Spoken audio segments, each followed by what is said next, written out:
And welcome to In-Game Chat for Saturday, June 19th. Juneteenth, 2021. It is season 15, episode 20. I'm Scott. And I'm RJ. Welcome to the show. If you would like to get in touch with us, our phone number is 334-272-9228. 334-272-9228 is the number. You can go to ingamechat.net to find all the links to get in touch with us. You can find us on Twitter at InGameChat. You can find us on Facebook there as well. You can email us, everyone, at ingamechat.net. We are streaming right now on Twitch. Go to twitch.tv. Search, In-Game Chat. You'll be able to watch us. You'll be able to join in the chat room. Speaking of chat rooms, and by the way, I think the internet's working okay today. It still ain't the best, but we seem to be doing pretty good. Streaming, voice, all this other stuff seems to be doing okay. Discord. If you want to pop into our Discord channel, if you want to link to our Discord, it is at our website. I don't know how to tell you, how to get to it, like discord.com/something. I don't know. But there is a link at our website. If you go to ingamechat.net, there is a link in our Twitter. There is a link on our Facebook page from a couple of different posts back. For you guys to join the Discord. It'll take you there. We've got a room where you can join in and talk with us on the air. So that maybe you don't want to call in, or maybe you can't call in. Maybe you just can't, for whatever reason, you can't call in. Well, now you can just go into our Discord. You can listen to the show, and then, we can take your questions or your comments or whatever while you're in there. So it's just another outlet, another way for you guys to get in touch with us, another way for you to be interactive with the show as well. We're all up for that.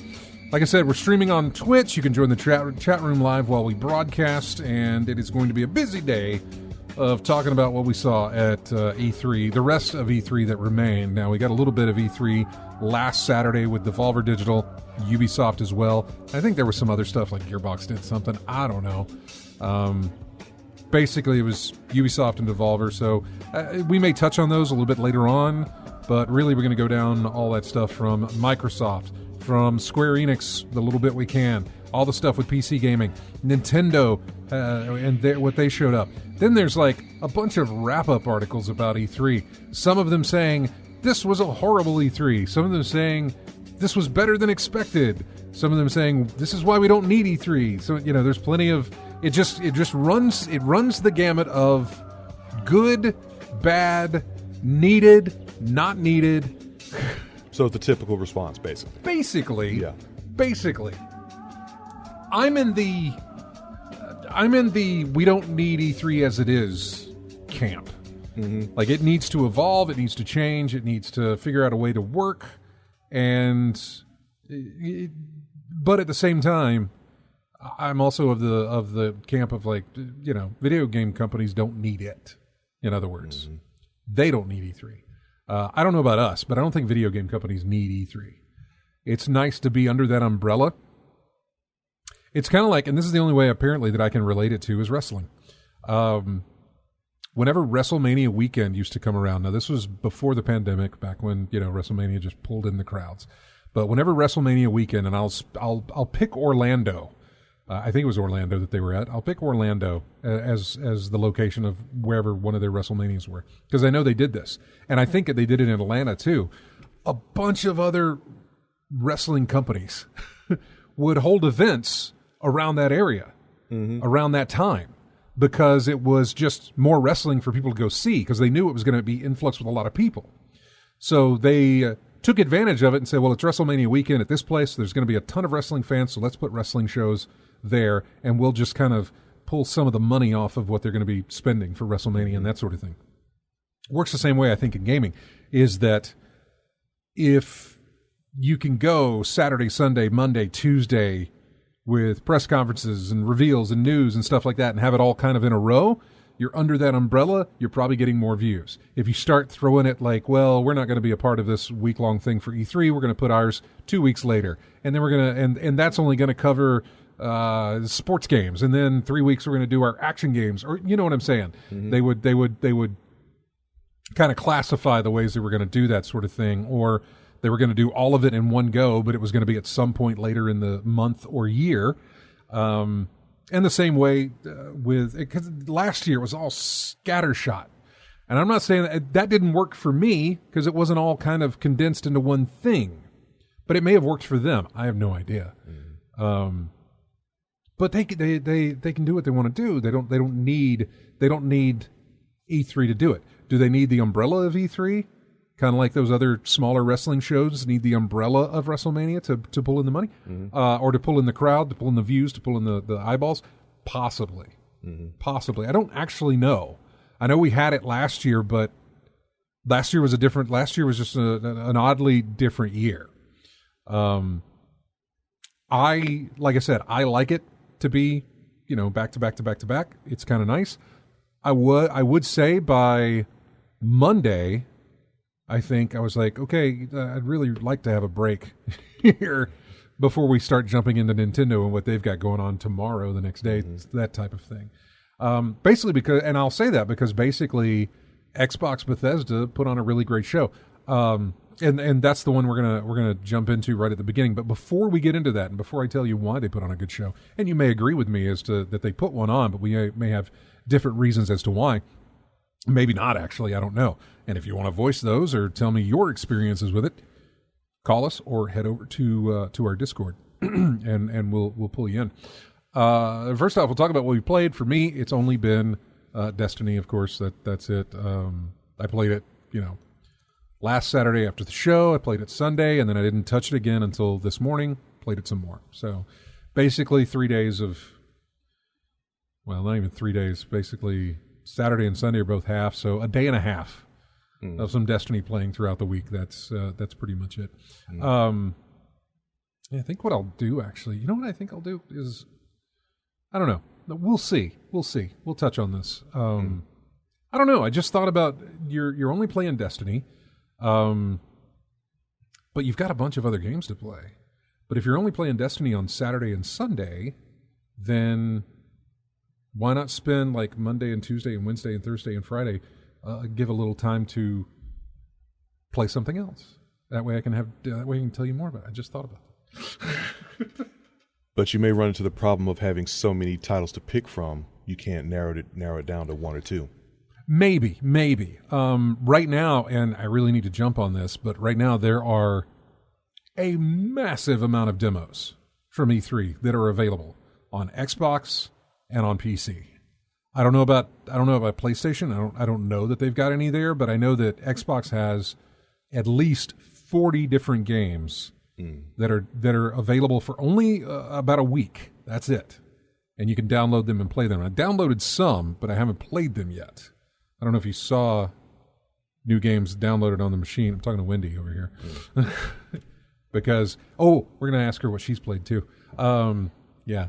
And don't hit your microphone. Oh, sorry. Yeah, you have a headset there. Okay. All right. There you go. Okay. One day she'll have a camera on her, but she doesn't want a camera yet. Nobody's asked. What? We have one. All you got to do is say, hey, when am I going to get one? Or can I get on camera? I'll totally put you on camera. Okay. You totally did not want to be on camera most of the time you were in here. Well, I'm not talking most of the time. I'm just sitting here answering the phone. There you go. Yeah. Move that in front of you there. There we go. Okay, let's get out the way. Wendy, would you like to have a camera next week? Sure, RJ. That would be great. She keeps hitting the microphone. These headphones. Okay. Sorry. My first radio job. Don't worry about it. Yeah, we make mistakes every week. Yeah, so for me, it's only been Destiny. Well, yeah, really. What's it been for you, RJ? I played a bunch of Virtua Fighter 5 Ultimate Showdown, of course, because I'm trying to build my stats up in that game. A lot of people have put a lot of work in there. I've got a buddy of mine who's got 1,200 matches under his belt already, and I'm just barely scratching under 200 with my work schedule and things like that. I don't get to play as much as I'd like to, but I know it's going to be a process, and I know I'm going to be cleaning up with all the people playing on there. I mean, it's just really nice to see that this game is getting a lot of work put in for players across the country right now. So I know I'm going to have some folks to play with, and as always, I can always make rooms with folks and make arrangements and get things started. Probably going to see some tournaments in the future with this game, and I'd really like to attend that if I could.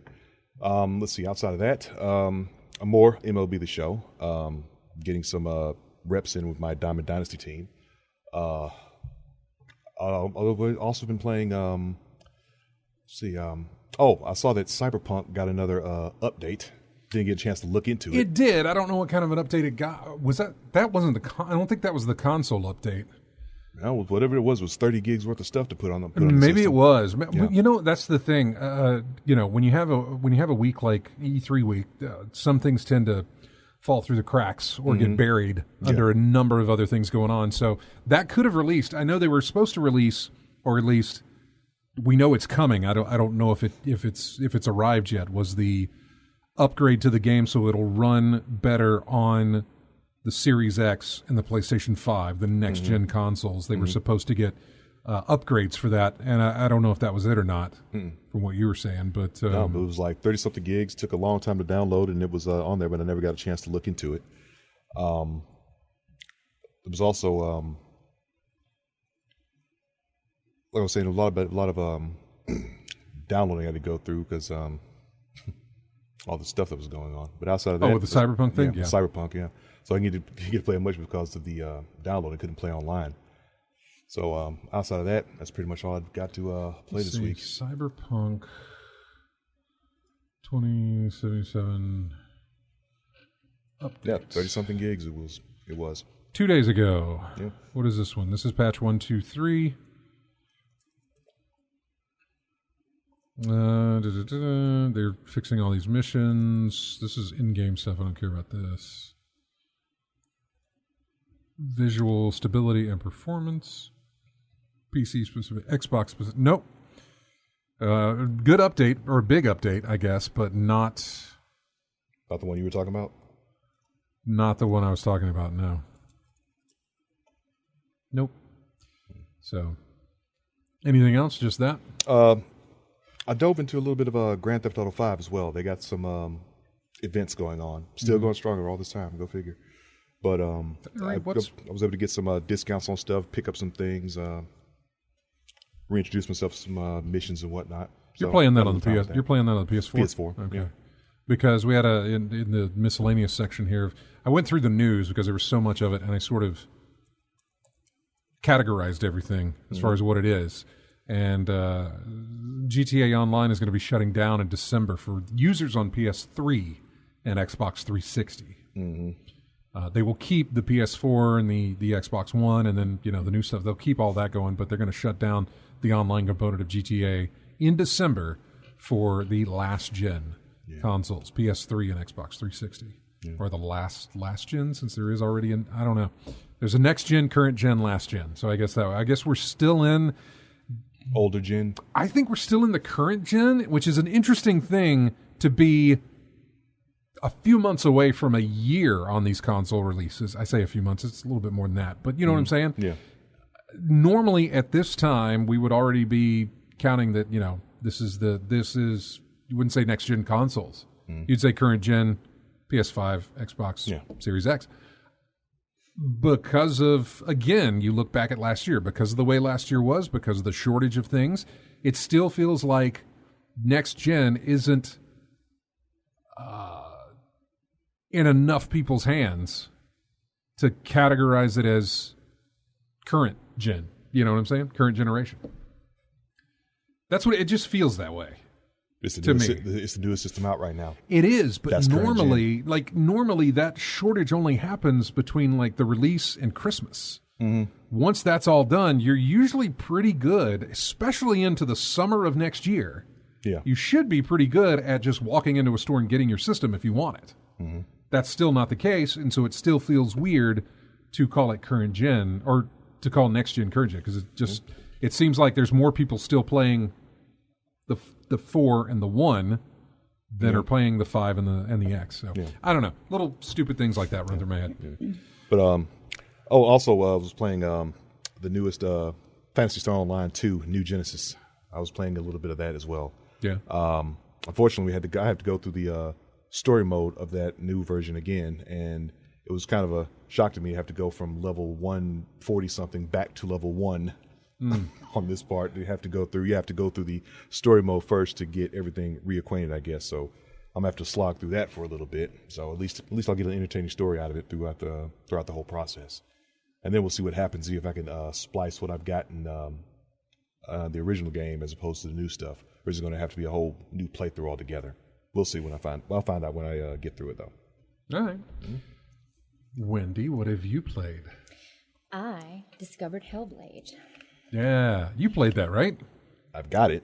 Oh, I thought you had played it. No, I've got it. Oh. There's a ton of titles I've got, but I haven't played yet. Well, yeah. So See, that's something I got to work on.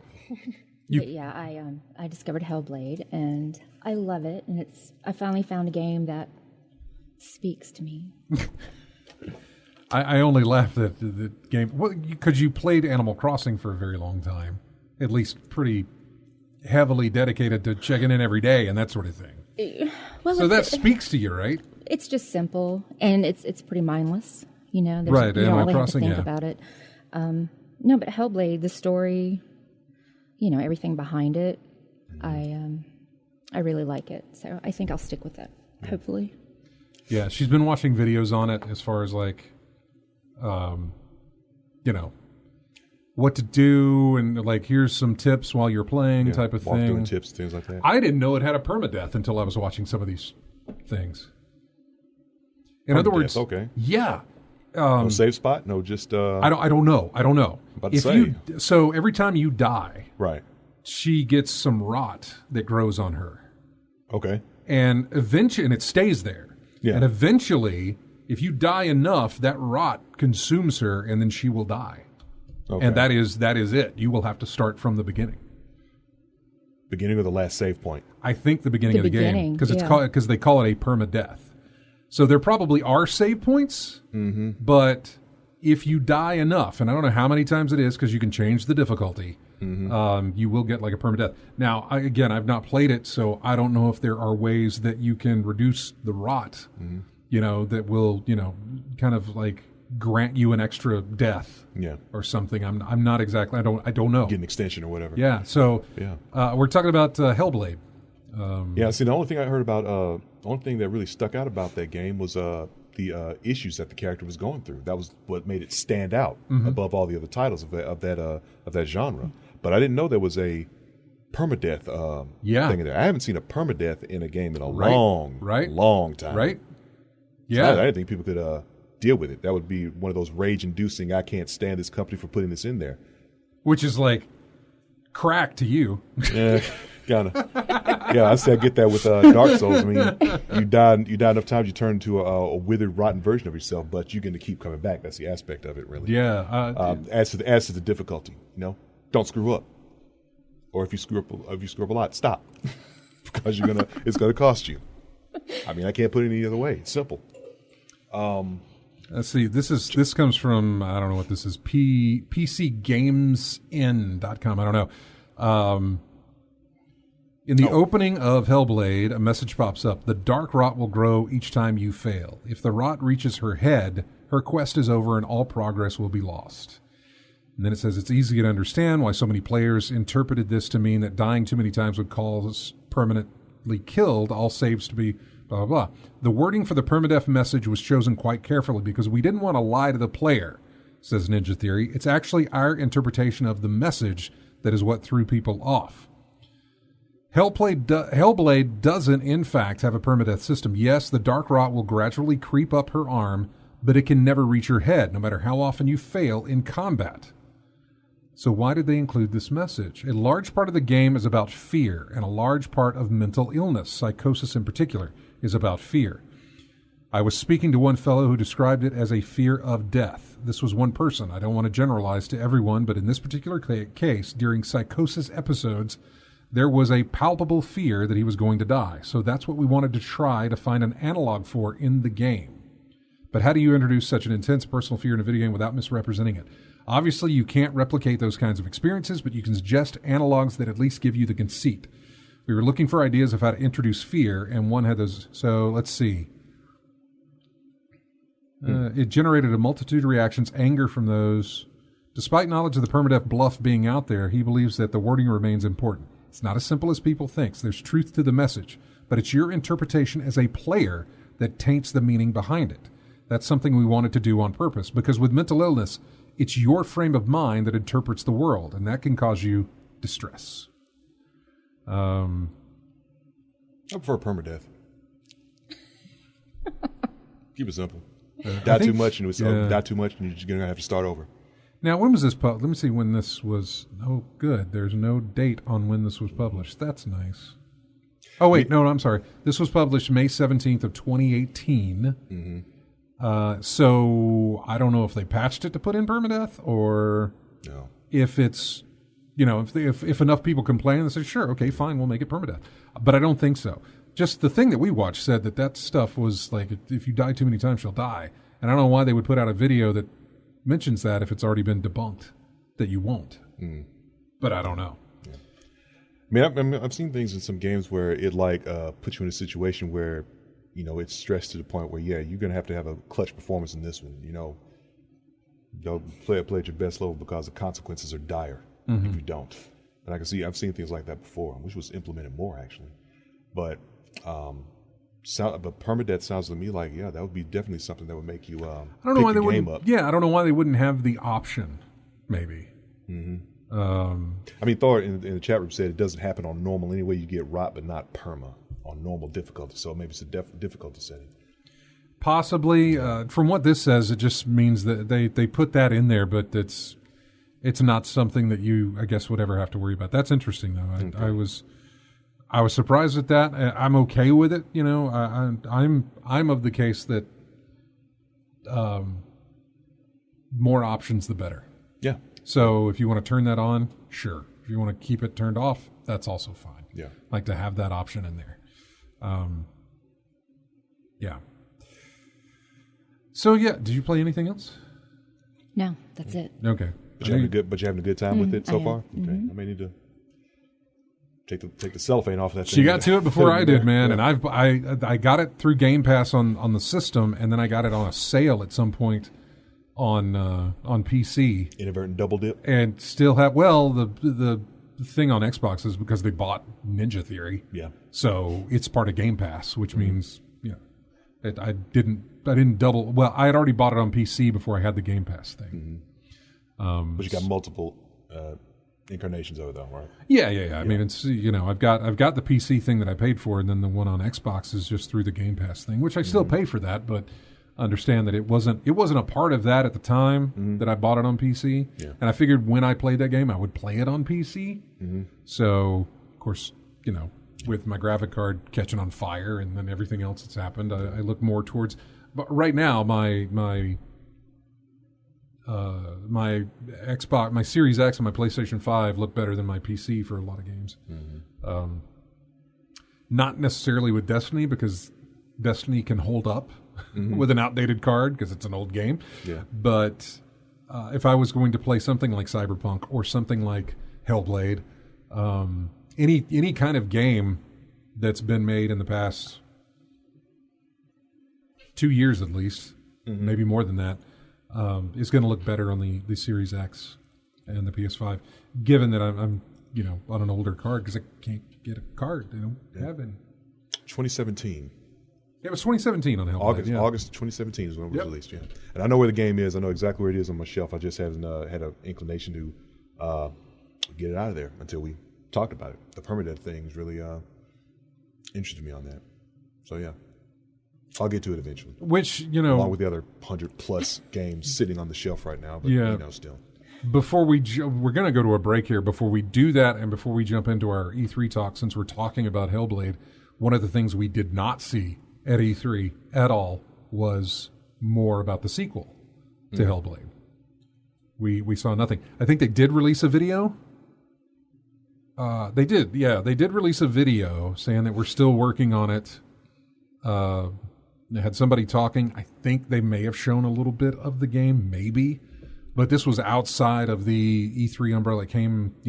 It came sometime this week. They released the video, but it wasn't part of any kind of presentation or anything. So, but yeah, no show of that. Which we have a list of no shows. We have. I mean, there's just. Oh, there was one company in particular got roasted. I remember looking at the news feeds and things about that. There was no Splinter Cell.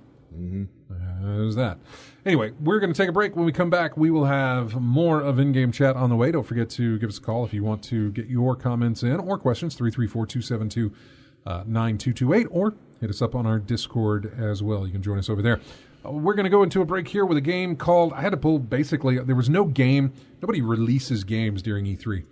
They release tons of demos, but nobody really releases games during the week of E3. With some exceptions, because I remember the first Last of Us got released on the Friday after E3. Mm-hmm. Like, they showed a video at the E3 thing, and then 5 days later, boom, game hits on Friday. 4 days later, whatever. I remember that because I wasn't going to be able to play it until I got home, and I wasn't getting home until Saturday, I think, for that one. I think I stayed I did stay a whole week in LA on that one. I extended my stay because I think that was the week I got to go watch them do some Uncharted 3 filming over at Culver City Studios, which was interesting to be on a movie lot. Yeah. It was my first time ever being on a production area type thing with sound stages. See where the magic happens. Yeah, and golf carts going everywhere. And then I went to go have lunch, and I went to the commissary. Yeah. There was all that stuff. So, that was interesting. That was fun. And I had to stay extra. I stayed at the, I can't remember the name of the hotel. I always mention it, though, because I think it's the Culver City Hotel or something is what it's called. I'm not sure. But the only reason I remember is because it was very old, and the room was very small, especially the bathroom was really, really tiny. But it was the hotel that the actors who were playing the Munchkins in The Wizard of Oz stayed at. Yeah, that's where they stayed during the filming of Wizard of Oz. And I saw, and that has nothing to do with the size of the rooms. It wasn't built specifically for them. It was built, it's a very old hotel. Way back, yeah. You reminded me of a Joe Rogan skit when he was talking about this a hotel fire, and the size of the hotel was an issue, especially the stairwell. Yeah, because there's seeing a lot of people. He mentioned a whole bunch of people on Ambien trying to go down the steps, and people were not moving fast enough, and this stairwell wasn't very very helpful at all. So that reminds me of that. So it stands to reason. Yeah, they don't. A lot of places, when they're older places, they don't really like to modernize them in a sense. You know what I'm saying? Yeah. At least construction-wise, sure, they'll put in. Yeah, it could be a cost issue. It could be something. Yeah. Someone wants to be the historical value of this place. Yeah, something along those lines. They don't want to change anything. They'll put in a flat screen TV and stuff like that. But it's just that if the rooms are small, they're going to enlarge the rooms type of thing. And some hotels will, but not something that goes that far back. They won't do it. And this is completely off topic. My visit to London, when I went over to Oxford, we went into some pubs over there, and you have to duck down to go in through some of the doors because they were small. Yeah. Now, once you got in, you didn't have to kind of keep leaning over, but the doorway, you had to duck down to go in. For whatever reason, the doorways were real tiny. Of course, these are pubs that are really, really old. Anyway, on with the show. On with the break, actually. Yeah, these tracks all come from a humble bundle of last month, and then some from this month. It's my best source to go to when I'm trying to find music for games we probably haven't used before. This is from a game called Levelhead. And I guess it's the main theme for that. Anyway, we'll be back with more of In-Game Chat right after this.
Welcome back to In-Game Chat.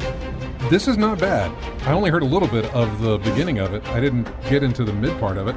This isn't bad at all. I kind of like this. This is from a game called Relicta. It's like relic and then a TA on the end of it. Sound like a medicine. Maybe, yeah. That does sound like a medicine. There's... Here, you want to move your mic? There you go. And ask your doctor about Relicta. Relicta. Yeah. Relicta. Yeah. What old song would they use to turn that into a thing? What? I don't know. You know how drug companies always use old songs to introduce the drug or whatever. Oh, like something from the 70s? Yeah. And then but they changed the lyrics to do the thing. I don't know what Relicta could be. But anyway, that was Relicta, and there was a title to that, and I've already forgotten what it was. Yep. Sabotage. That was the name of it. Sabotage. All right. Oh, okay. Nab says he got the Twitch stream up on Roku, which means we're up on his big screen TV. They got us on the big screen. Well, Nab does. Yeah. You can do that because we have Twitch. I did last week. Yeah, we have. Weekend. Oh, did you? Yeah. It was just the quality was so horrible. Well, yeah, because, it was awful. But you were there. I was looking something up during the break. Hey, we have a phone call. Let's talk to Chris real quick before we jump into our E3 discussion. There he is. Hey, Chris. What's going on, y'all? Yeah, about to talk some E3. What's going on with you? Oh, enjoying this nice rainy weather we were having right before the storm. Yeah, isn't it nice? Just nothing but rain. I was going to check on how much rain I've had at the house. You didn't lose anything, did you, Chris? No, just power went out a couple of times, but other than that, it's just a little wind and rain, and that's it, luckily, and I hope that's all we ever get from it. Mm-hmm. Well, we got the news report. What was it? Brundage, it said? Yeah, it was. I think it was. Was it Brundage? I think it was so. Brundage. Bruton. I'll say Bruton. Okay, my apologies. Bruton. That had the touchdown hit there. Yeah. And I just checked my weather station, who Rich Thomas gave me for my birthday, not last year, year before last. Actually, was it year before last, or was it? It wasn't 2019. He gave it to me in 2018. Yeah. And then I finally got it put up in 2019. And I have had 2.25 inches of rain at the house. He has only had 1.55 inches of rain. So, yeah. And we're only like 20 minutes apart. 25 minutes apart as far as distance and stuff. So, I'm a little bit further up north. Anyway, Thar says the connection is great now. Sound and video, you guys got everything back up. No. Everything is not back up. We're just lucky today for some reason. Yeah. It's nowhere near where it used to be. Yeah, right now, I'll tell you what we're getting right now, and here's the whole situation. I'm sorry, Chris, I know you didn't call in for this. For whatever reason, our internet plan here at the station got knocked down. I mean, we were great. I've talked about how fast my YouTube videos would upload. 20 minutes for a 2-hour video done, which was amazing compared to what it would take at the house. But for some reason, our internet plan got knocked way back. Right now, we have 8 down and about 6 or 7 up, which is going to work for us as long as that holds. Yeah, we've dropped a frame or two. It looks like 0.2%, but as long as that holds, we're on. Apparently, we've got something that's been approved and has already been agreed upon, and everything else for a 50 down, 50 up type thing. But that has not been turned on or made of use yet. Mm-hmm. So we're hoping to get there. Outside of the rain stuff, what have you been playing, Chris? What's been going on? Been playing more of a Mass Effect Legendary Edition. Right. But since you were talking about the new Phantasy Star RJ, I've seen stuff of the old one on Phantasy Star Online too. That came when it came out. When Microsoft brought it out. And is this worthwhile? Because I used to play the old one, the first one on the Dreamcast years ago, and I know you're quite a big fan like I am. Over a year or two down the road, if they don't ever come over to the other systems in America like they did in Japan, is it worthwhile getting another a NetSpots or something just to play this? In your opinion, just the number 2. Yeah, to play the new one that came out. For this game, it would be good if you had a whole bunch of people to play with, because playing it solo is a real grind. You want to play with folks. on this game, and that's what I've been endeavoring to do with some friends of mine, getting together with folks and playing this online. Because you try to do it solo, it might wear off pretty quick.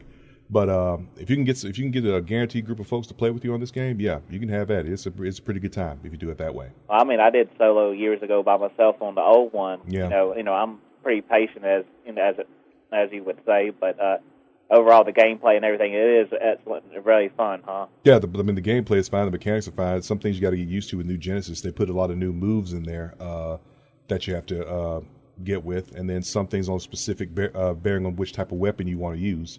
So it's just taking the first few days of tweaking things, seeing what type of weapon you like, what play style you like, things of that nature. Get that tweaked down. When you get it narrowed down to what you want to do, it's the gameplay is pretty fine after that point. But like I said, it's much better with people, much better with friends than solo. I mean, it's okay. It's okay solo. Slow grinders if you're by yourself. Huh? Yeah, very slow grind if you're by yourself. But hey, I'm used to that. You know, all these other old ones that I've played back in the day. I'm very patient, especially with the first one. I even with the one on GameCube, I did solo on it all the time, and I got a force character up to like a 150, level 150 or 106. We lost him. Chris? Yep, we lost him. Oh. Yeah, well, you mentioned there was rain or something like that, so I don't know what happened over there, but we totally lost him. Yeah, I don't know what that was. So he may call back, but while we either wait for that to happen or just, we'll just move on from there.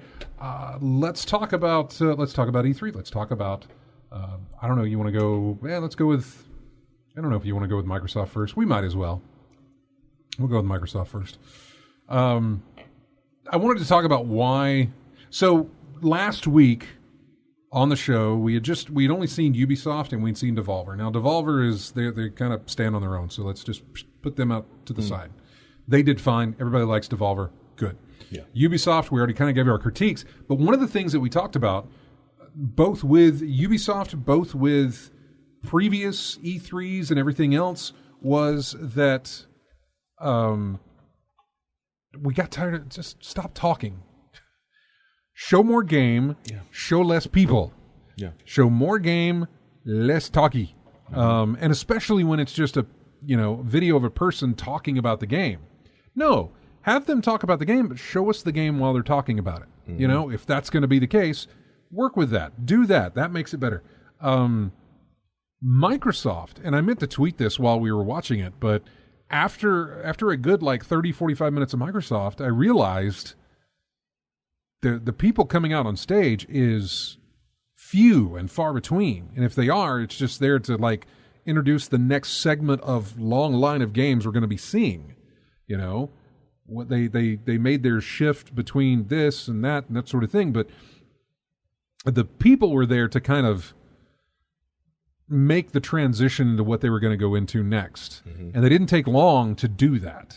They came out probably 30 or 45 seconds, maybe 60 seconds, and then it was boom, back into gameplay or footage or whatever. Mm-hmm. Sometimes gameplay, sometimes short, whatever. It was still more games. And so while I was watching it, I was insanely impressed. It's like, this is exactly it. It's got the minimum amount of somebody saying anything, and it's just showing game after game after game after game. A game would come up on the screen, and it would play its little thing, and then give you a release date and a thing, and then it would move on to the next game. Nobody in between to say what you just saw was this, and it's going to be released there, and boy, I can't wait to play it, and blah, all that stupid stuff. No, none of it was there. It was just game after game after game. It was fantastic. It was wonderful. I know Keighley had Summerfest, which was also a lot of talky and not enough showy, which is redeemed, I guess, by the fact that he showed Elden Ring at the end, where basically everybody was. If you can show something like Elden Ring, which is on the list of a lot of people to see more of, any of, because I don't think we'd seen anything of it. There were leaks here and there, but we hadn't seen anything. If you get into your press conference with Elden Ring, you're almost at a point where it doesn't matter what came before. It doesn't matter what we suffered through. We had Elden Ring at the end. But even as I say that, I said you have to suffer through just to watch that little bit. You don't actually have to, because these things hit YouTube so fast.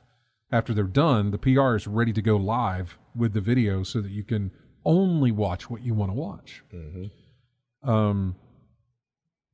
So Summerfest didn't do it well. Keighley didn't do it well. Ubisoft did not do it well. Nintendo did not do it well. They had some good games to show off, and that was great. But as far as like presentation type of thing, still too much talking, not enough showing.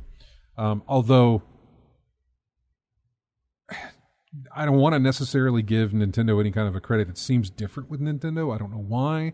Maybe it's because they did their presentation just like they've done all of their Nintendo Directs. Like there was no difference between that Direct and a bunch of other Directs where somebody's there to intro the next segment of games. But for the most part, it's fast, game.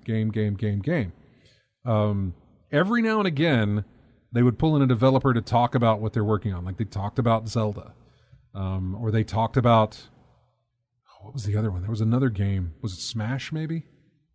When they introduced Smash was getting talked about a lot because of they introduced the new character, Kazuya Mishima in there. Yeah, yeah, maybe that was something that got some developer talk and that sort of thing. Anyway, it still didn't come off.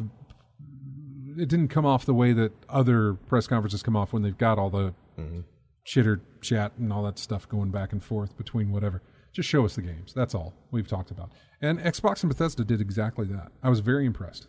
I was very surprised. I was very impressed. As it kept going on, that's kind of when my brain clicked, and I was like, wait, I haven't seen anybody talk at all. This is fantastic. This is exactly what I need. And it just kept going. Mm-hmm. So that was really nice to see. And so I'm glad they did that. And I spent far too long talking about just that one thing instead of talking about Microsoft at E3. I'm gonna shift a little bit here because we only have about 6 minutes or so before we got to take the break here. Well, I tell you what, let's go back to Chris. That was Chris? Call back. Mm-hmm. Hey, Chris, you there? Yep, power flash with the cordless phone. Yeah, that's what I fit. We heard the thing cut off, and so yeah, we weren't sure, but yeah. I don't know where you were on that conversation or what you were talking about, what you'd been playing. Well, anyway, RJ, is that right. The new Phantasy Star? Is it free, or do you have to have like the Game Pass thing to play it on the system? It was free. It was free for me. Just got it off of this is one of those Steam. Online free ones. If you online have free. the system, it's free. Yeah, it was on. Okay, then free. I may have to pick up one of the systems like that, maybe the new S or something, just to play it. But but I'm playing on PC though, so I'm not playing on a console. I'm playing on PC, and it was free off of Steam or Microsoft. Yeah, that's how I'm playing it. Oh, yeah, I might have to look into that or change my region setting on one of my systems and play it on the Japanese, especially if I can find out that the Japanese version, if you can play in English and it has it built into it, which I doubt it's going to do. Yeah, I'm using the PSO download. I've been playing that one with that, but it was free to play, and the money comes from the premium content comes from the AC, which is current in-game currency that you pick up, things like that. So yeah, I may have to check into that in either way, and then see which way I can go about playing it. But I've been wanting to get into that, the second one online for a long time, and I released this new one, so maybe it might be the time to jump back in sometime, even if I'm playing by myself. So yeah, when you start, it's going to put you at level 1. So regardless what experience you have with the default PSO2, but jumping on point. Yeah, you're right. It is a good jumping on point right now. Playing story mode through there. But yeah, the other one I'm looking forward to is the new Metroid 2D Metroid they announced. It's made up for a little bit for not hearing about Metroid Prime 4, but at least I'll be looking forward to that and a few other ones that are coming out around the end of the year. Yep. Yeah, we're going to be hitting up on those, and yeah, Metroid Dread was a great little reveal type of thing. It was nice. Yeah, we didn't have a Metroid Prime 4, but we got Metroid Dread and 2D side-scrolling Metroid that harkens back to, I think that was a game they worked on way back in the Game Boy days that they were going to be working on. Maybe not Game Boy Advance, maybe? I can't remember. It goes back a ways. The development of, and it may not have been called Metroid Dread at the time, but the development of that 2D side-scrolling Metroid has been in the works for a while. Probably gone through massive, redos and that sort of thing. So, but yeah, we'll talk about that. Yeah, we'll talk about that coming up. You should look up the history of Metroid Dread, and you'll find that it was something in development for a good while. Oh, heck. I saw an article here that says why it took Nintendo 15 years to make Metroid Dread. Yeah. That was one. Yeah. I may have to look at that when y'all are going through the break. But, yeah, y'all have a good day, and we'll see y'all later then. All right, man. Take care. Take care now. Let's see. Metroid Dread. Oh, it was conceived as a Nintendo DS game in the mid-2000s. Mm-hmm. Okay, I was GBA. That was wrong. It was canceled due to technical limitations. So, yeah. October the 8th. Mm-hmm. I already put in the pre-order for the special edition because it comes with a still. I heard that. Yeah.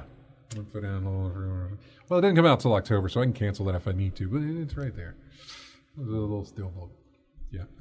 I was going to switch gears and go into talking about Square, but because there was very little at Square to talk about. But we are already here at the top of the hour, so. Duke wants to know, was there ever a serious discussion of Resident Evil Village on the show? Because I 100%ed it and would love to talk about it. I mean, if you want to talk about it, you can. We have not discussed it because I have not played it. RJ, you haven't played it, right? Got it. You have it, but you haven't played it. I haven't played it. Still sitting in the cellophane. Oh, man. I know. I feel like Matt has played it. And if Matt is listening, which he may be, feel free to call in. You and Duke can have a conversation because Duke will be on Discord. You would be on the phone or get on Discord. Matt? and have a conversation there. See, Matt and Nate and James and everybody who can't show up here can just pop in the Discord and we could have our conversation there. So I got to see if I can get the band back together. That's what I would say. We're going to take a break here. We have got music from a game called Disjunction. What's your function? I don't know what I think it's the main theme for this game. I don't exactly know what it is. It was in the Humble stuff from either last month or this month. So, there. Anyway, when we come back, we'll continue our E3 discussion and maybe a bit of Resident Evil Village talk in there too. We'll see. It's all ahead here on In-Game Chat. We will be right back.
Welcome back to In-Game Chat. This music does not fit the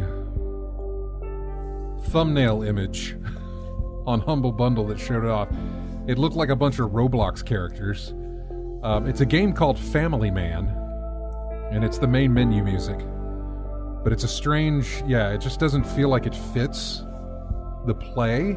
or the visuals, I suppose. This sounds real serious. This sounds really somber, whatever. And that sounds looked bad gonna happen. well. Yeah, I'm not sure. Okay, Family Man game. Wait. It's an RPG. Family Man is a dark, story-led. Yeah. A dark story-led RPG that asks the question, when pushed to the limits of your own morality, how far would you go for the sake of your family? But look at the visuals on like here. Well, here I'll just unplug it. These are the visuals for this. It's like a slightly updated Minecraft. Yeah. Well, you see all this stuff here. Yeah, you got the images I'm looking at. First-person view. Dude's carrying a shotgun at somebody. Yeah, it's like, the gist of it really, the last sentence I see here is you owe money to the mob and you've got 3 weeks to pay it back. Like I said, sounds like something bad's going to happen. So yeah, if you don't. Well, you can get it on Humble, or at least I don't know if this was last month or if this was this month. I'm not sure, but I have it now. So yeah, it's just strange. You got it. See, you got my vote. You have it, but I haven't played it yet. Well, let's see. Let's open up Discord. Why don't we? Now I know Duke's going to talk about. He's going to talk about Resident Evil, but before we get to the Resident Evil, and I guess he's there. Duke, are you there? I am. Oh man, does that not sound fantastic? Like you're right in the room. It's like man. he's in the studio. Like you're right in the room with us. Yeah, it's so good. I mean, I do have a studio mic, so that's probably why. Yeah, it's probably exactly. So anyway, I wanted to move. We're going to get to your Resident Evil talk here. If you got time, unless you have to go, do you have time or? Yeah, this is we're having Father's Day dinner. I'm a little tipsy. I've been drinking some wine, and the grandparents are over. They got the kids, so I said I want to listen to my favorite radio show. I don't ever get to to you guys because this is the. I'm laughing because he totally didn't say that, but. So and then I have one thing to talk about. I did catch E3 too. So no, do you have question first? No, well, we didn't really finish our talk here of E3 because I started getting into Microsoft and then we had to go, or we talked to Chris and that sort of thing. So we really didn't get into Microsoft or Square or PC or Nintendo or anything like that. But Resident Evil Village has been out for a while now. None of us has played it, and if you want to talk about it and can keep it somewhat spoiler free, because I know RJ has it, he just hasn't played it yet. Then feel free, man. Floor is yours. Yeah, I was hoping Matt would jump on just because I know I watched him on Steam. He's been playing it on Steam, yeah. Yeah, so I did too, and it's a weird thing to talk about because I'm such a huge Resident Evil fan just from the franchise. I feel like this is a huge step back from a franchise point of view, and that would have been a great thing to talk to Matt about because I know he's played a bunch of the other ones too. And I don't know, have you guys played any of them like over the years? I've never been a Resident Evil guy. It's the one, like we talked about this. The one that I played, and I played it co-op with James, was I think 5. You played 5, yeah. Yeah. And I've played the original up to 6. Yeah, Resident Evil. And I can see why you'd stop there because 6 is the absolute worst. I've been told. I was told after the fact how bad 6 was received from the player base. Yeah. Yeah, I mean, you can play through with a friend on co-op, and that's how I suffered. I mean, I bought it on PS3, I think, and I basically stopped playing it, 20 minutes in. I'm like, I don't know what this is doing. But then I revisited it years later just because there was a co-op element, and one of my other friends hadn't played it, so we walked through it. And the story and the segments and the action, and it was just all over the place. So, But they kind of had like a resurgence. So like they realized they needed to go, set themselves in the right direction. They did the Resident Evil 2 remake, which I thought was fantastic. 7 was again like another drastic leap from a tonally and just gameplay mechanics. But that gave you kind of some confidence. The Resident Evil 3 remake again is a little bit of a cash grab. I think they were a little bit slow and I think they were a little bit shocked just how well Resident Evil 2 remake did, and they said, "Oh my god, we got to do Resident Evil 3, we got to do it," and they just like threw it out there. Yeah, because 2. I'm sorry to cut you off, but 2, the remake for 2 was really really good to me, and I enjoy replaying that over and over again. But for some reason, 3, it's like you said, it must have been a rush job because 3 just didn't pull me like 2 did. I mean, I'm familiar with the story in 3 and everything, and it was interesting to get into. But I was like looking at gameplay of people playing it. It was just like, for some reason, it just wasn't pulling me. And it wasn't a lot shorter than 2 was. Wicked short. Yeah, it was wicked short, and they left complete segments out, like from the original game. Like that's kind of what the indication is, where they were just like, oh, let's just do this and throw it out there and see what it does. Yeah. I mean, there's been reports that they've listened to that feedback, and then the next remake, whatever they do, they're gonna make sure they do it right. Mm-hmm. I'm hoping it's not 4. I'm hoping it's like Code Veronica or some kind of surprise. But because 4 looks good. I mean, I think 4 still holds up. Oh, it's funny you say that, because I just started playing it again. Yeah. And boy, on PC, it's very dated. Yeah. Not just from a looks. Like, I don't care about the looks aspect of it. I care from a gameplay aspect, mm-hmm. and you can't even aim and walk, right? Because that was not a function of that game's gameplay. You had to run to a certain corner and then turn around and aim. Like, there's mm-hmm. no movement while you're aiming. And there's some other like broken elements too, just from the aiming aspect, like with the mm-hmm. laser pointer and stuff like that. But mm-hmm. I'm chugging through it just because it's been, I don't know, 10 years since I played it, and I want to kind of see, how that 4. Yeah, 4 was the one I want out of all the older versions. You mm-hmm. know, 4 is the one that I always wanted to go back to, mm-hmm. Because I know that was a I don't even know if it was a tonal shift, but there was a shift in play style. Over the shoulder view. It was the over the shoulder thing. Yeah. Yep. Yeah. Okay. It went from tank controls and like fixed camera angles to a dynamic over the shoulder view. Mm-hmm. Yeah, and it would have been fine. It would have been fine if they just gave you the ability to walk and aim, and then I think you can't even reload either unless you're aiming. Like, it doesn't make any sense. Well, that was also story-wise. Well, I say story-wise. I don't know the full story, but I know just from glimpses of the trailer and everything else, that was also a shift away from, like, the standard zombie type stuff, right? And it went into the Las Plagas. Yeah, it went into, like, a disease. Parasite. They were crazy or something. Yeah, exactly. Injected parasite, yeah. Right, and they had, like, one controlling cult leader kind of controlling this, this fungus that's infecting the town. So it's cool. Like, don't get me wrong, I like that part of it. The gameplay, though, boy, if you go back to it, it's tough to get through, especially if you played the modern games. I can hear him censoring himself. You're doing a really good job, Duke. Thank you. I can hear where it's like, he's not okay. He didn't. That's good. Yeah. But Village, man, I actually like Village from just the game. Like, I like it. I just wish I hate it as a Resident Evil game, because there's so much that, and this will sound contradicting, because you play Resident Evil 4, it's like, oh, that was an action-oriented game. Village is an action-oriented game. There's very little survival horror, right? You get rewarded for killing enemies. You get item drops, you get money, and then you buy it from the vendor, just like Resident Evil 4.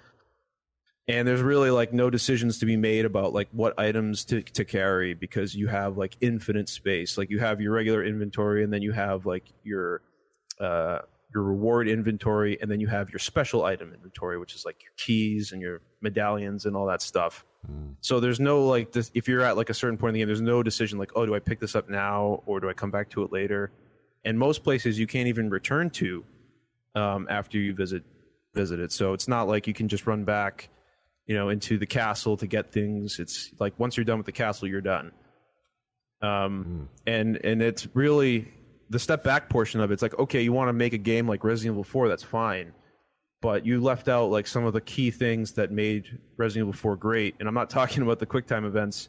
I'm talking about like the hand-to-hand combat melee stuff, which was like, you could shoot an enemy once, and like when they're dazed, run up to them and karate kick them in the face. Yep. And then they'd eventually die and stuff like that. But I'm not saying that needed to be in Village, but there needed to be some kind of maybe melee aspect that wasn't just, bullet sponging enemies to death.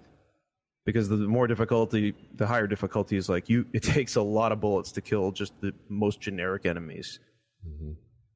That's if you that's even with you hitting the weak spot. Oh yeah. Oh yeah, I played through it on. Actually, I played through it on all 4 difficulties. So I started with normal. It took me about, I think, 10 hours to get through the first time, and then I did New Game Plus, hardcore, which was probably the hardest mode because you don't have many of the unlocks to unlock, infinite weapons or any of the other special items like after the game. So you're still going through the game almost bare bones. Mm-hmm. I think maybe I had infinite ammo on like the handgun, but that's not really going to do much because the amount of enemies on screen just will overwhelm you that you can't just hit up a single enemy with the infinite handgun. Mm-hmm. And then once you get through it on hardcore, then Village of Shadows, the hardest difficulty, is like the easiest because you have everything. You just have infinite rocket launcher, infinite, machine gun. It just keeps going. Mm-hmm. Hey, Duke, Matt is here. Yes, yeah, Matt. There I saw he you is. playing that game. Matt? How's it going? Hey, Matt, you there? Yeah, I'm here. Okay, cool. Duke wanted to talk some Resident Evil, and I know you've been playing that, but he really, really wanted you to be here to talk about it. Mm-hmm. Yeah, I'm in Birmingham right now. Yeah, which is about, for those who don't know, that's about an hour and a half or so away from us. Depending on how you drive. Yeah, so I guess he's using his phone to talk to us right now. I am. Yeah, so you guys have the conversation because I can't add to it. I haven't played it. RJ owns it but hasn't played it. Yeah. It's just between you two, really. Roger. Yeah, I've seen enough. Matt, did you hear any of my initial thoughts about the game and with respect to the rest of the franchise? All I heard was about when you beat it with Village of the Shadows, you have everything. Okay. Yeah. So, no. All right. Well, let me ask you this then. What is your initial thoughts of the game overall? Without getting too spoilery, I mean, I enjoyed it. It's a continuation of the feel and the theme of 7. And I enjoyed 7.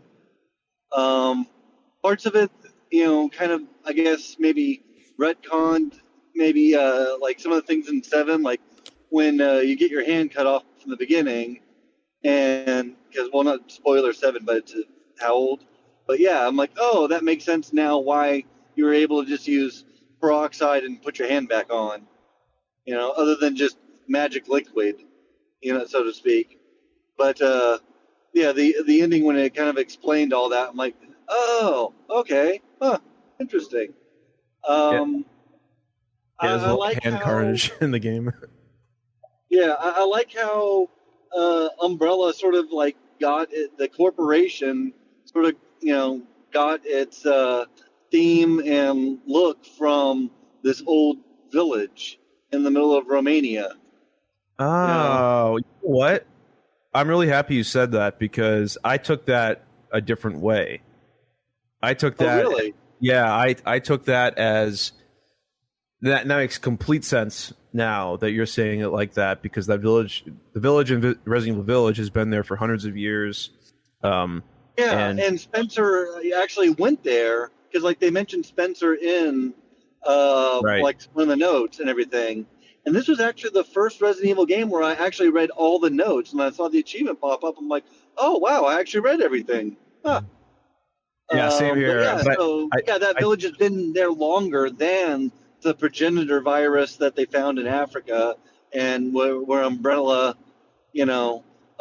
sort of stole its logo and look from that village and their crazy, lichen clan or cult or whatever. Yeah, I took that as Umbrella showed up to the village and like put their logo in the village as like a statement, which is not. Yeah, no, that doesn't make any sense. No, but your explanation, and then of course I didn't link the Spencer document to that. That makes complete sense now, and I'm really happy you said that because now I feel a little bit better about the story. But boy, I wish the game was more. I wish they put more thought into just the puzzles because they were all. All puzzles. There were puzzles in that game? Yeah, exactly. Like there were things that you just looked at once and said, "Oh, this is what we're doing." There was no thought whatsoever. There was no like backtracking to like a document or something or some kind of clue that pointed you. It was just, here's the thing, you can solve it right now, which will progress you forward from where you are. Did that start in 7, or were puzzles like dumbed down earlier on in the series? Because I remember some really difficult puzzles having to go through the early parts of Resident Evil, but it was kind of like with gaming in general. Puzzles making you think a lot. Things have been dumbed down in general, but where exactly did you see it happening in the Resident Evil series? So, 4 did it. 4 was a very linear, like became more action. More of an over-the-shoulder action thing than tank controlled, stand in place, shoot. You can't move and I think 4 is when it started. 5 was you see it leaning more towards action base. I couldn't remember. 6 was just a hot mess. I couldn't remember anything I couldn't remember anything in 5 but action. Actually. Yeah, no, there were no puzzles. You know what it was in 5? It was like your co-op partner goes over on the left side, and I go on the right side, and we both pull a lever at the same time that opens like a door. Right. That's like what the extent of the puzzles were in 5 and and 6. 6. Yeah.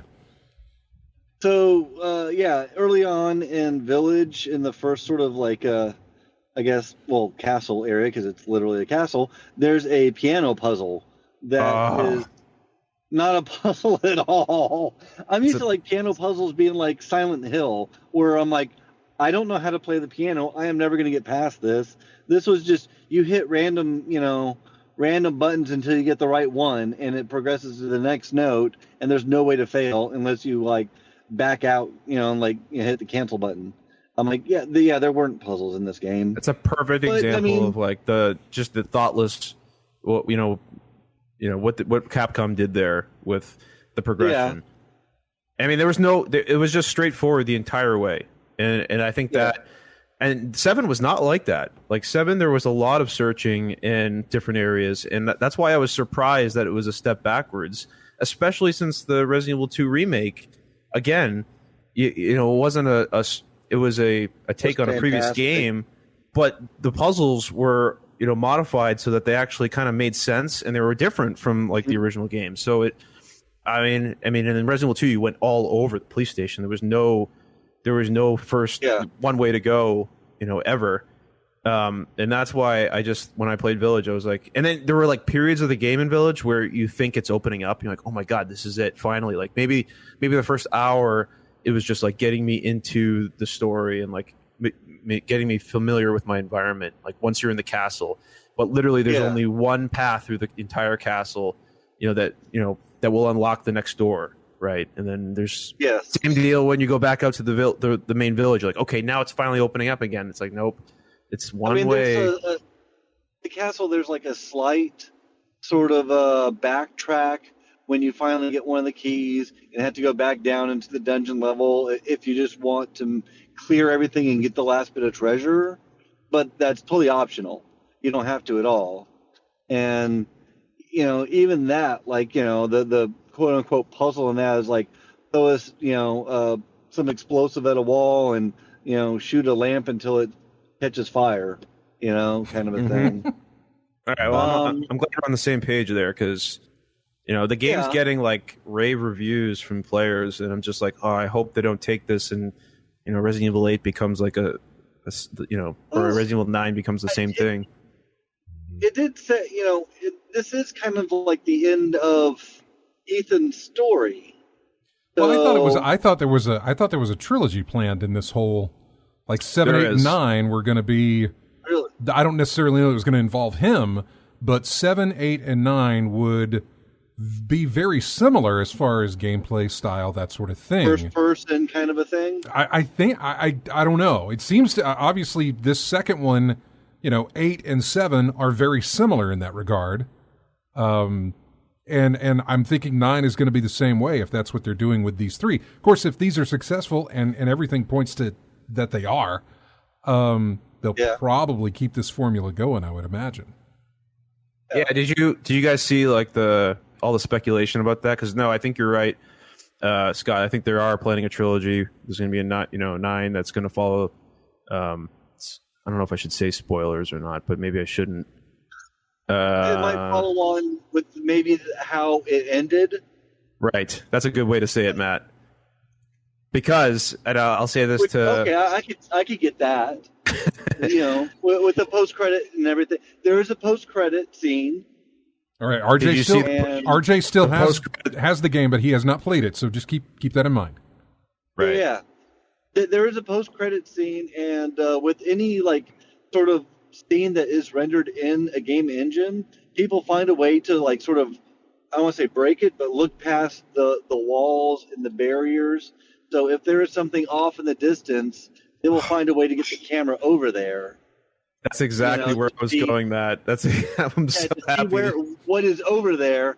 And I did, after finishing the game, I did watch that video. I did watch a video on that, and like, oh, okay, interesting. But the developers just kind of, playing to the fans there, like they knew that would happen. This I don't know.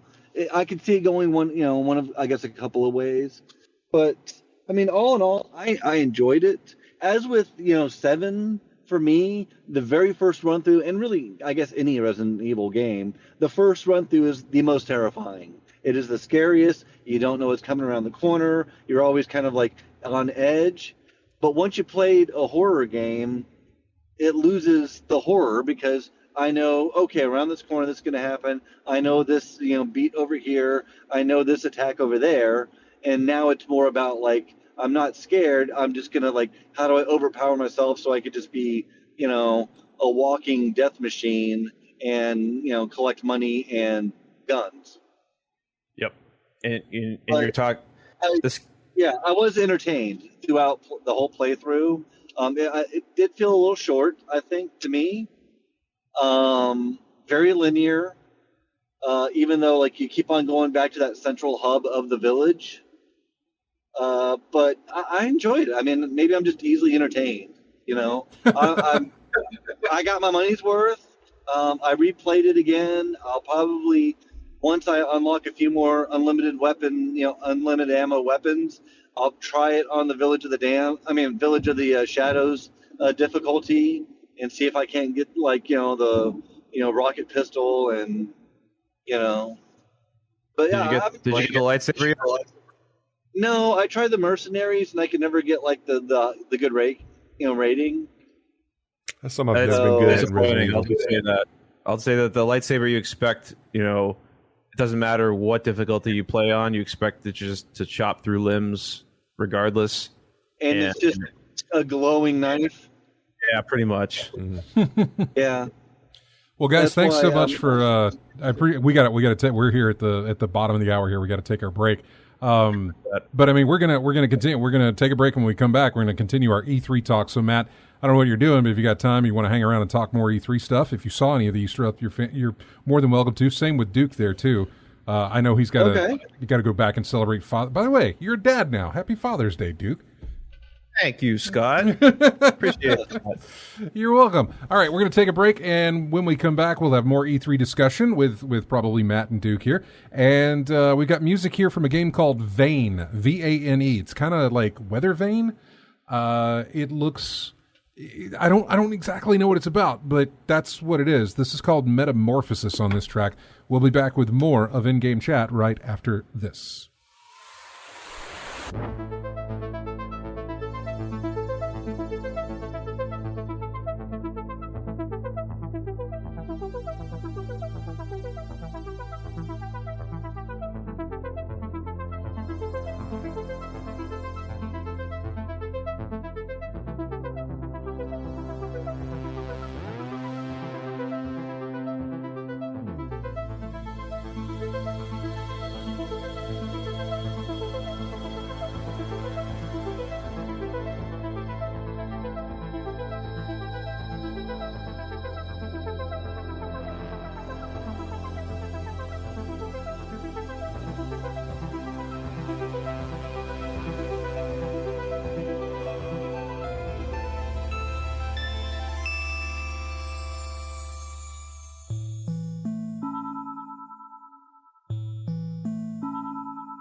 And welcome back to In-Game Chat. Music from a game called Lullaby for a Witch.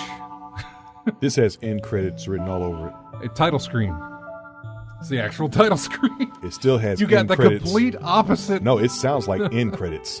I get that. Yeah. But it turns out it's the title screen. Lullaby for a Witch. So I have that on PC now because, again, humble bundle.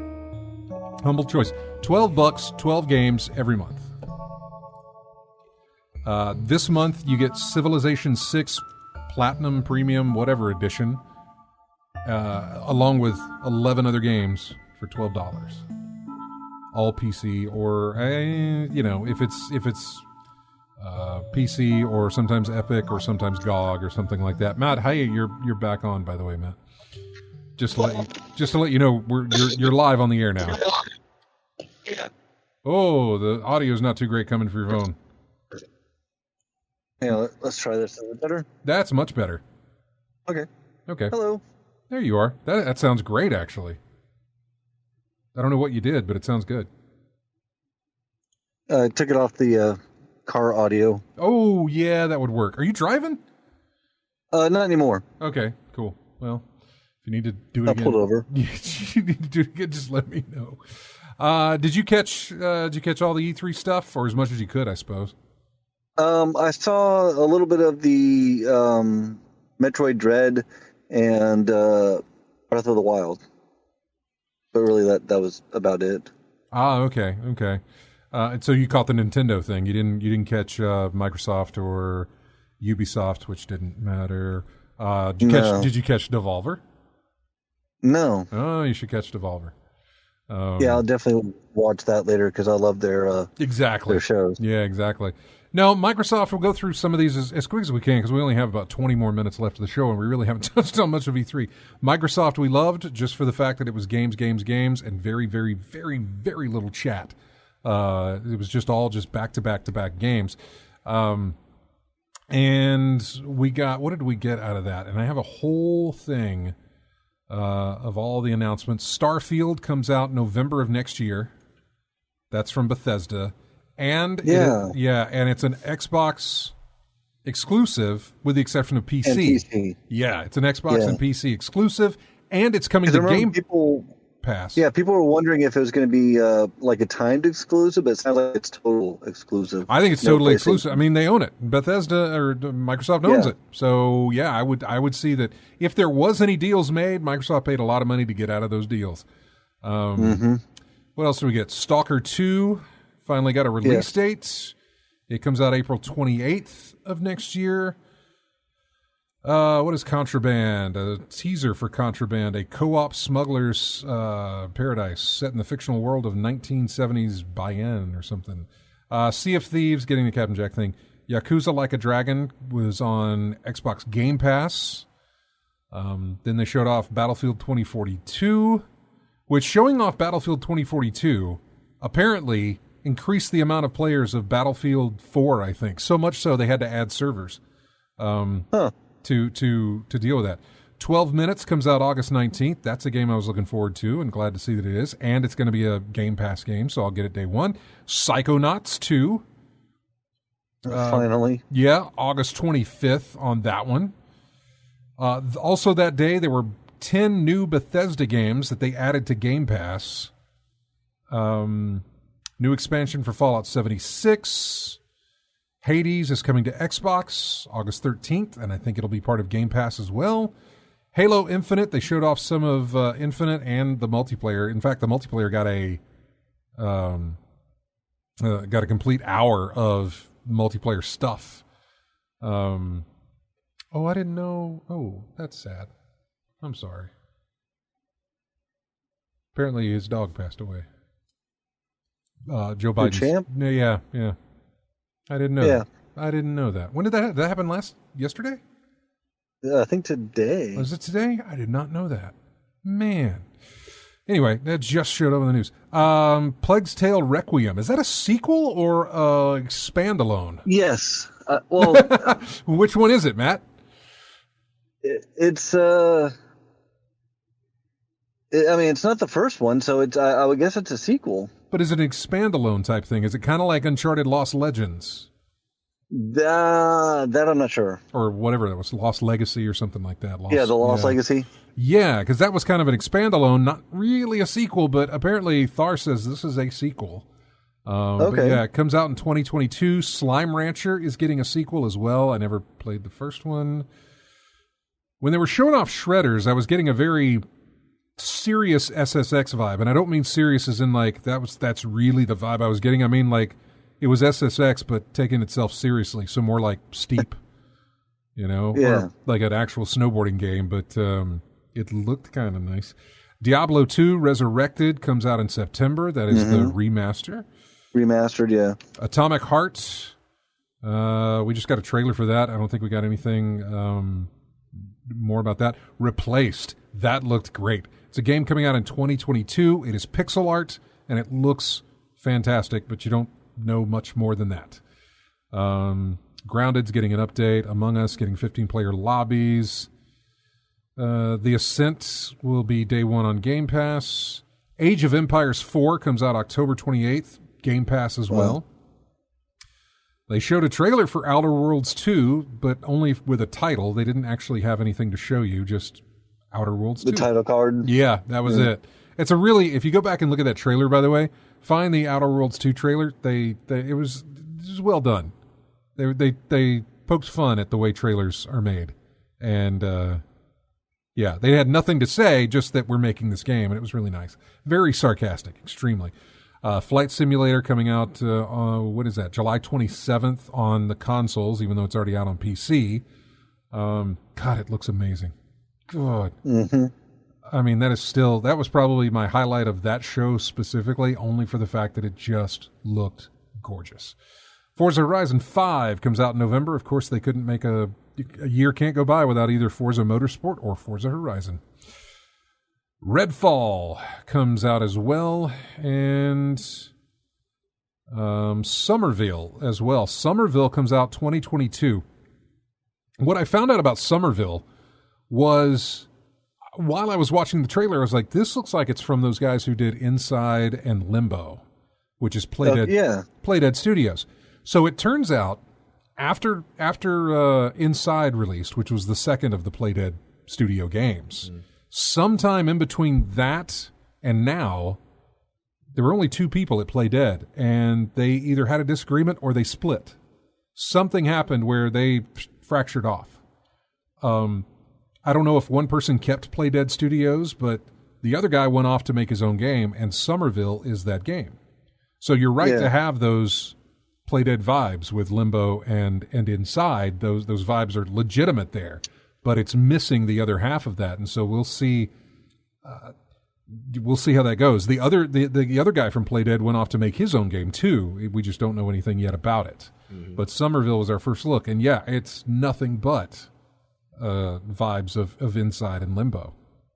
So excited to see that. So yeah, it was really good to have that from Microsoft, where it's just like game after game after game after game.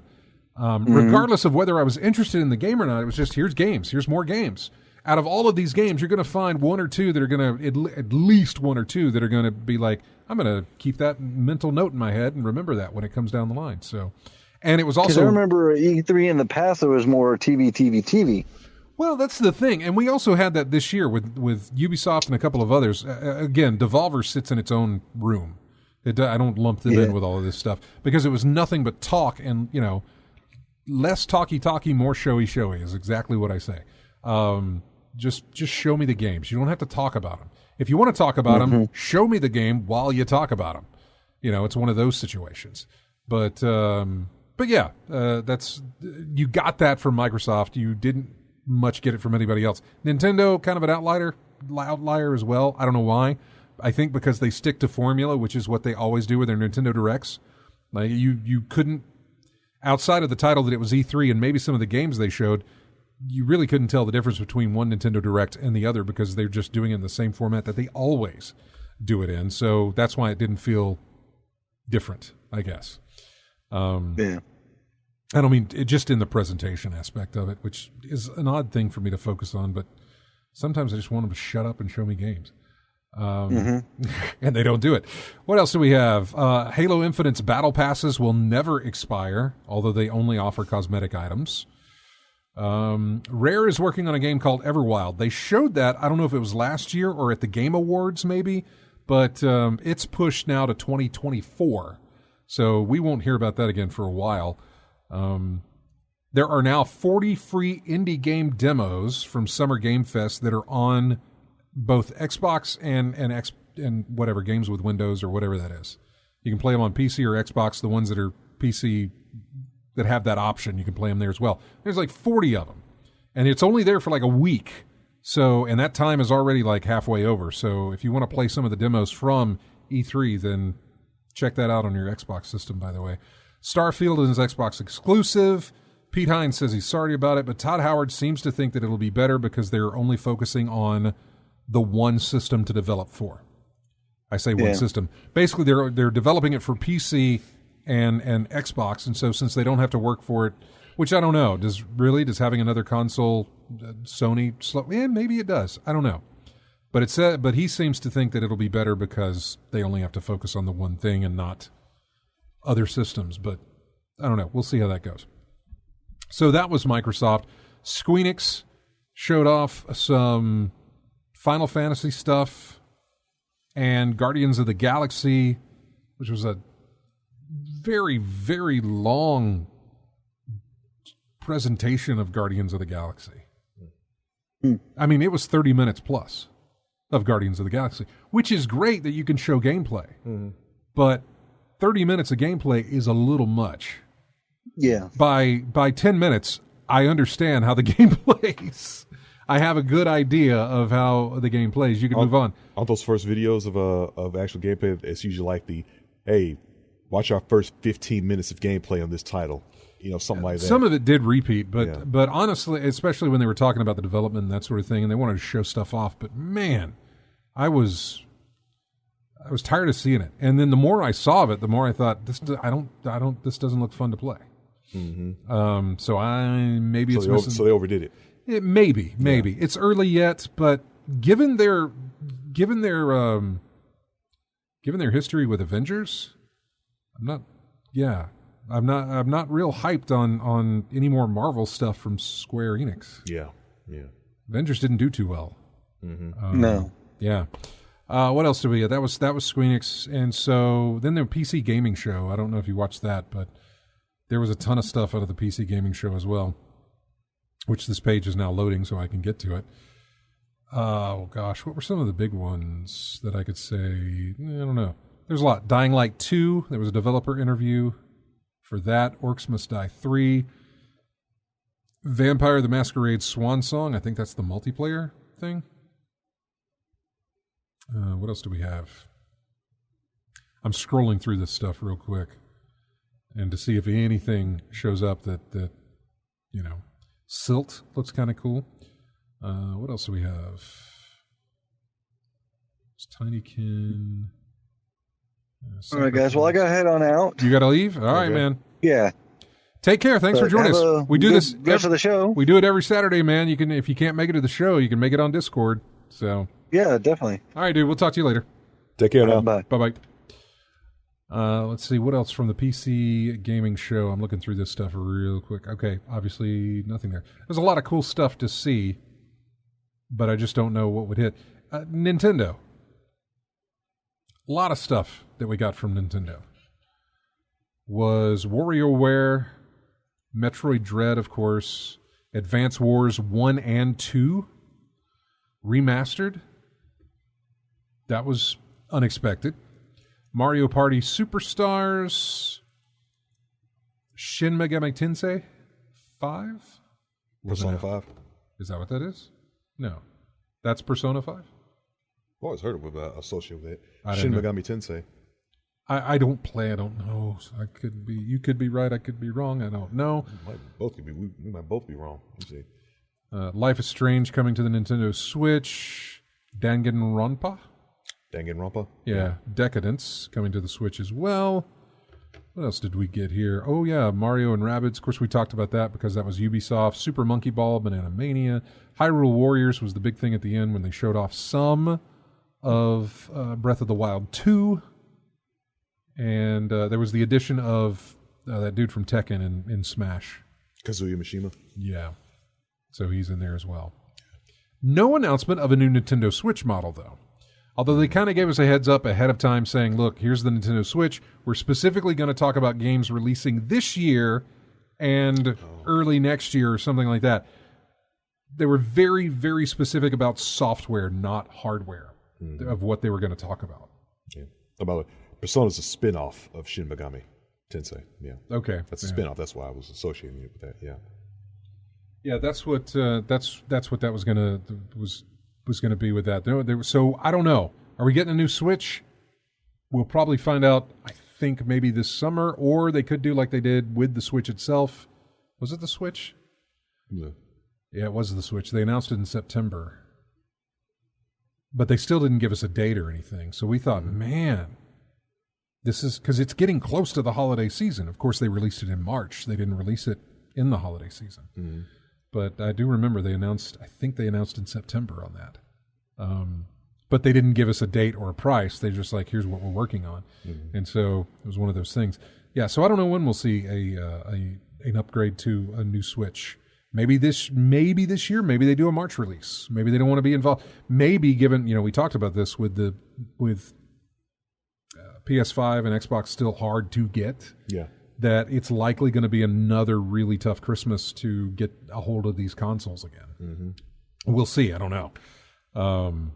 As of this moment, there's still not enough on there to merit me getting one. Yeah, that's a lot of titles on there. That's perfectly your prerogative on that, man. Mm-hmm. Yeah. That's how it works. Yeah. You wait until there's something there that you want to play, or a multitude of somethings that you want to play, and then you get it. Mm-hmm. That's how it works for you. Mm-hmm. That's not apparently how it works for me. Mm-hmm. You in that day one camp, right? It's horrible. I want to say I've done better at it, but I really haven't, obviously, because here I sit with two consoles. I didn't buy the Destiny toaster, though, because that was ridiculous. That exists. It does. It exists. And it puts the little Destiny insignia on your toast. But it's like an $80 toaster. Are you looking it up? I'm looking it up because it's modeled. I say it's modeled. It's actually not, because it should look more like the weapon that it's modeled after. They always called the Jotun the toaster weapon because of the way it looks and it spits out fire and everything else. And so it's got a Jotun design to it, sort of. But it's like $80 for a toaster. See. Now I get it that 10% or is it 12? I think it's 12% of the purchase goes to charity. That if it was more percentage goes to charity, I'd actually probably be okay with buying that if more of it went to charity. I'm looking at this article from Engadget. Yeah. You can now buy a Destiny toaster to go with your future purchase of an Xbox mini fridge. That's right. They're putting the Xbox mini fridge on sale as well. That's coming out this holiday. You can pre-order the toaster right now for $85 from the Bungie store, and it will ship between this December and January of 2022. As Bungie points out, the toaster actually toasts a tricorn emblem onto your bread. Yeah, it does. Plus, it comes with a free container to house all your Destiny-themed sandwiches. It's so ridiculous. It's really, really, I was like, whatever. I was kind of interested in it, but the more I looked into it, the more I was like, that's way overpriced, and I don't need a toaster. Mm-hmm. We have a perfectly good... What is that thing we have? Toaster? It's not a toaster oven, though, is it? It's a air fryer. It's the Ninja air fryer. Yeah, it's that Ninja thing. But it's the oven. Yeah. And we can totally get toast out of that. It's not a problem. Let's see. While the basic two-slice toasters don't match for premium smart and steam-based toasters, is clearly meant as a bit of fan service. Of course. It is. It's totally that. I'm sorry. I never heard of steam-based toasters. The odd thing is that it comes with an emblem when you buy it, and I really like the emblem. It is not worth the price of admission, but if I were to pay it, it would only be because of that emblem. We did not go... God, there's so much to wrap up. We didn't even go over the no-shows. I'm going to have so much to carry over into next week's show. $330 for a steam-based toaster. Yeah, it's really... And the toaster in the world worth $330. Never mind. I'm going off topic. Maybe. I'm sorry. What didn't we get? Oh, man, why didn't you just list the games rather than write out a long article about what was not there? to keep you invested. Apparently so. What did we not get? Let's see. We didn't expect to see the Elder Crow, given that Bethesda. I was saying earlier about who made a bad showing was what I'm hearing about is Capcom. Capcom made a really bad showing. I didn't even watch it. I think I caught a little bit of it. I didn't watch the whole thing. I think it narrowed down to just a bunch of DLC announcements that everybody could see coming. So, why are you even there? Yeah. What else? On the subject of Star Wars, we weren't really expecting to see much of the tie-in that Massive Entertainment is working on, but still, our fingers crossed for at least a teaser. We didn't get it. Beyond Good and Evil 2, we didn't get anything on that one as well. What else didn't we get? Well, Splinter Cell, we talked about. Skull and Bones. Something about Assassin's Creed we never got. The Tom Clancy mashup thing we never got as well. No Final Fantasy 16. No announcement of a PC port for Final Fantasy 7 Remastered.